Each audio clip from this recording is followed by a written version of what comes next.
The next thing we're going to go over are line plots, not to be confused with line graphs.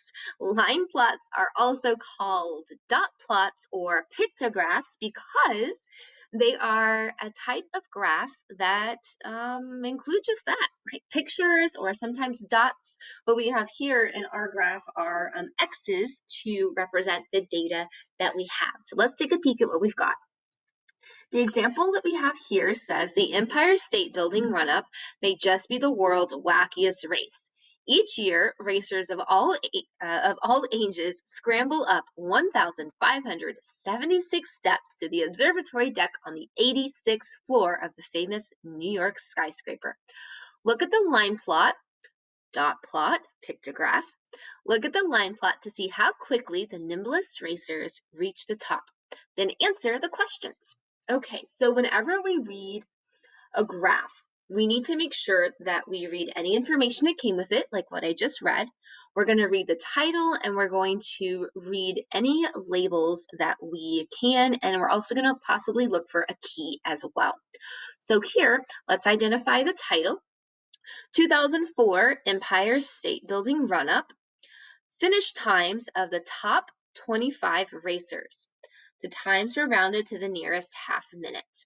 Okay, then we have some numbers along the bottom, 10, and then it said rounded to the nearest half minute, and well, so that we've got a tick mark in between 10 and 11. And we know that these along the bottom are minutes because it says, well, minutes are the description. We don't see a key here, so we are going to assume that each X then represents one person. Okay, so let's take a peek. Before we look at any of the questions, we identified as much information as we could from it. Question 1, how many people ran this race? How do you know? How many people ran this race? There are a couple of ways we can actually figure it out from this specific graph that we're given. We could know that each X represents one person because we don't see a key telling us that each X represents 2 people or 5 people or 10 or 100 people. So we could simply count all of the X's, and we should end up with 25, right? How do you know we could count the X's? Or, hello, if we read the title, it says how many people are going to be listed, or we could read the title. Awesome, and it's a way for you to double check. The next question, what is the mode of the data? Sing that goofy little song. The mode is the most, the mode is the most, the mode is the most repeated number in the bunch. The most repeated number in the bunch. What number do we see repeated the most often? Well, in this case, all of our data is jotted down as X's, right? It's a way for us to summarize all of our data instead of having to list out a long list of numbers. It's a lot easier to decipher this data and kind of look over it if we're not just looking at a long list of numbers. But if we were to list out our data, we have, right, 10 and a half. We'd have one person that did it in 10 and a half, 3 people that ran it in 11 minutes, which is crazy fast. 11 and a half. We have 3 people that ran it in 12 minutes.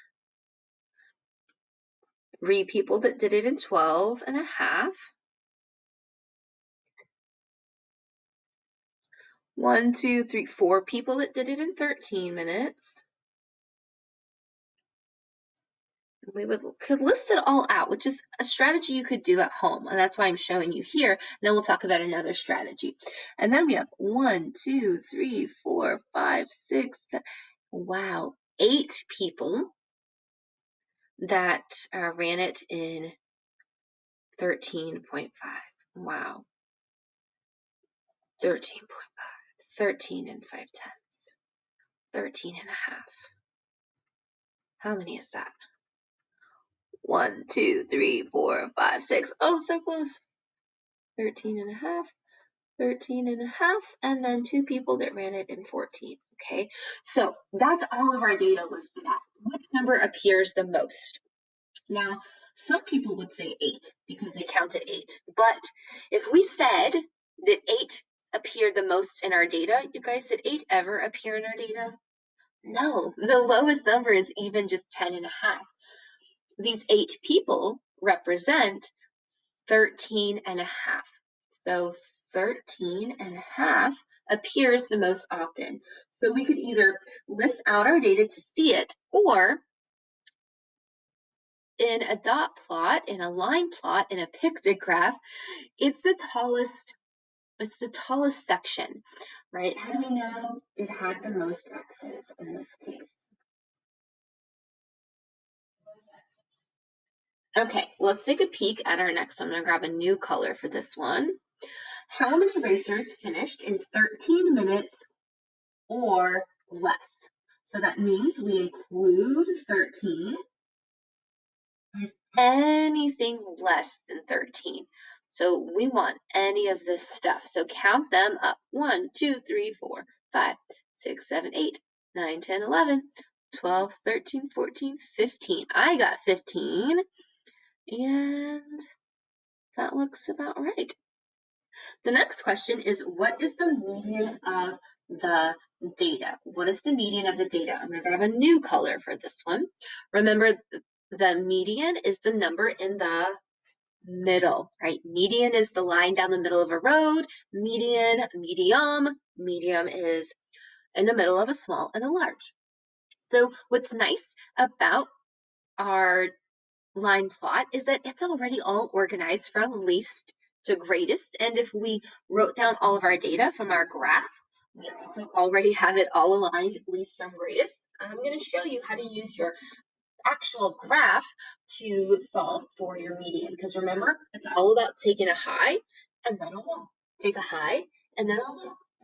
But it ends up with only one answer in the middle because we have an odd number of data points. So we're going to take off a low, take off a high, take off a low, take off a high, low, high, low, high, low, high, low, high, low, high, low, high, low, high, low, high, low, high, low, high, do, do, do, do. And then we can always just double check because there should be the same number of data points on both sides. So we've got 1, 2, 3, 4, 5, 6, 7, 8, 9, 10, 11, 12.